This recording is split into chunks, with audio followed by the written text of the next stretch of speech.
agora eu quero te convidar para tomar um bolinho com um café da tarde, que vai muito bem, né? Que tal esse bolinho, que é um par perfeito, bolo de fubá com goiabada? Quem ensina a receita é a confeiteira Isabela Machado Ribeiro. Você já comeu um bolo seco, sem graça e às vezes até com um sabor de pacote, aquele bolo de massa pronta? Foi por causa disso que eu comecei a colecionar receitas. Um dia eu estava com muita vontade de comer um bolo de fubá, que é um dos meus preferidos, e eu ainda trabalhava com doces em tempo integral. Eu resolvi comprar um bolo de fubá e foi uma experiência horrível. Não tinha gosto de bolo de fubá, parecia uma massa pronta daquelas de pacotinho. E aquele dia eu fiz uma promessa para mim que eu nunca mais ia comprar um bolo pronto. Se eu não tivesse tempo de fazer naquele momento, eu ia esperar até a hora de fazer. Desde então eu comecei a colecionar receitas e faz 9 anos que eu entrego amor em forma de doces e bolos. Eu estou fechando esse ciclo e para isso eu resolvi compartilhar as minhas melhores receitas de bolos caseirinhos em um mini curso com um e-book. E hoje eu vou fazer uma delas aqui com vocês. Então chega de bolo sem graça, chega de bolo seco. Hoje você vai comer o melhor bolo de fubá da sua vida. Vamos lá? Primeiro a gente vai colocar os ingredientes líquidos e o açúcar dentro do copo do liquidificador. Aqui a gente tem leite de coco, óleo, ovos e o açúcar. O leite de coco, ele pode ser substituído pelo leite normal, mas eu vou te dizer que eu gosto muito mais da experiência do sabor do bolo com o leite de coco. Lembrando também que aqui eu tô fazendo meia receita, tá bom?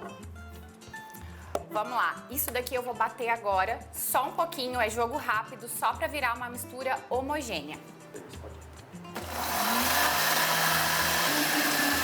Vou despejar toda a minha misturinha aqui. Sempre que você for fazer um bolo que você vai misturar o líquido e o seco depois, sempre coloca o líquido primeiro e depois vai acrescentando os secos.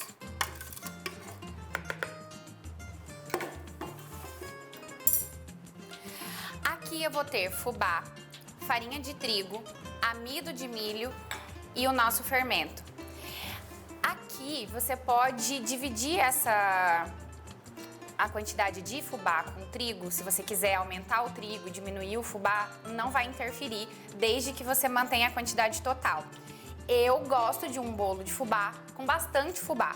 Por isso eu tenho mais fubá do que farinha de trigo aqui e por isso eu incluí o amido de milho. Porque o fubá, ele tira um pouco da fofura do bolo, mas o amido de milho vai devolver essa fofura pro bolo. Aqui agora você vai colocar na forma que você desejar. Eu vou usar a forma piscininha, tá aqui. Mas você pode usar a forma de bolo de furo no meio convencional. Eu vou te dar duas opções de cobertura, né? Aqui eu vou colocar a cobertura depois, que eu vou mostrar pra vocês, e você vai poder jogar sobre esse bolo aqui também. Mas uma outra possibilidade é você pegar assim quadradinhos, cubinhos de goiabada, passar na farinha de trigo, colocar a sua massa aqui no bolo e salpicar esses cubinhos por aqui. Aí a sua massa vai ficar com a goiabada por dentro e você pode depois só salpicar um pouquinho de açúcar na hora de apresentar, né, na hora de servir. Hoje eu vou usar o piscininha. Eu gosto de cortar, eu meço aqui por fora e gosto de cortar o círculo do papel manteiga para na hora de desenformar esse meio tá bem lisinho, tá?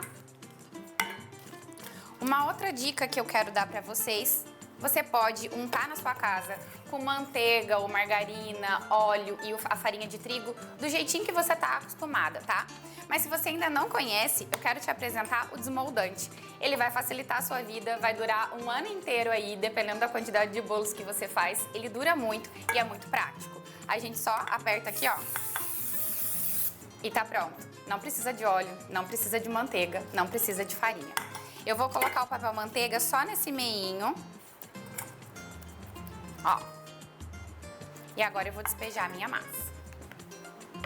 Prontinho, é só levar para o forno pré-aquecido por 30 a 40 minutos. Vai depender do seu forno, vai depender da forma que você usa também. Você vai olhar se ele tá douradinho em cima, se aquele cheirinho de bolo já tá pela casa, porque sim, o cheirinho do bolo também é um sinal de que ele está assado, mas a técnica que nunca falha é a técnica do palitinho. Coloca o palitinho e coloca lá no meio. Agora a gente vai fazer a nossa cobertura para o nosso bolo piscininha. Aqui a gente tem água e 100 gramas da nossa goiabada em cubinho.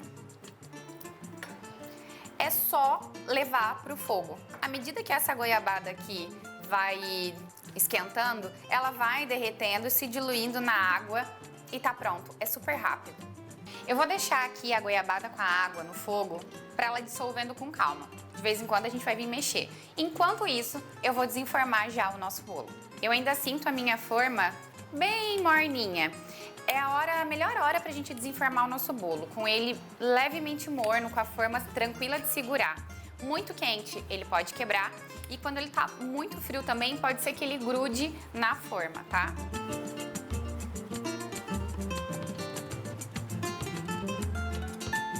E eu cortei uma tira da goiabada e usei um cortadorzinho de coração e fiz 2 coraçõezinhos só para dar um charme aqui no nosso bolinho para você servir no seu café da tarde.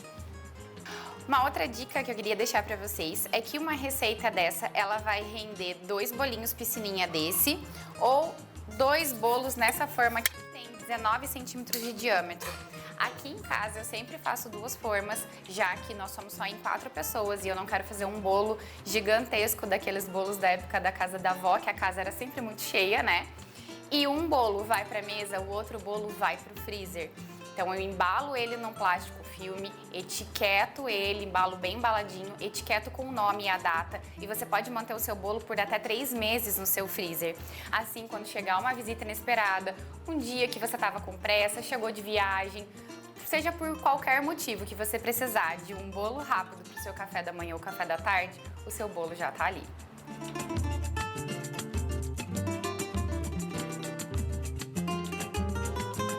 A parte boa é só provar. O bolo de fubá, pra mim, é o bolo que mais combina com café na vida. Fofinho, com gosto de fubá. De verdade.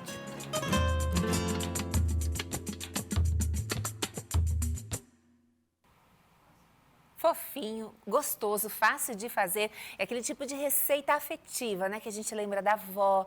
E também, claro, também uma dica para você preparar para o seu cafezinho da tarde ou até mesmo para receber aquela visita assim de última hora. Então, agradeço a nossa confeiteira que nos preparou essa receita tão gostosa para a tarde desta sexta-feira.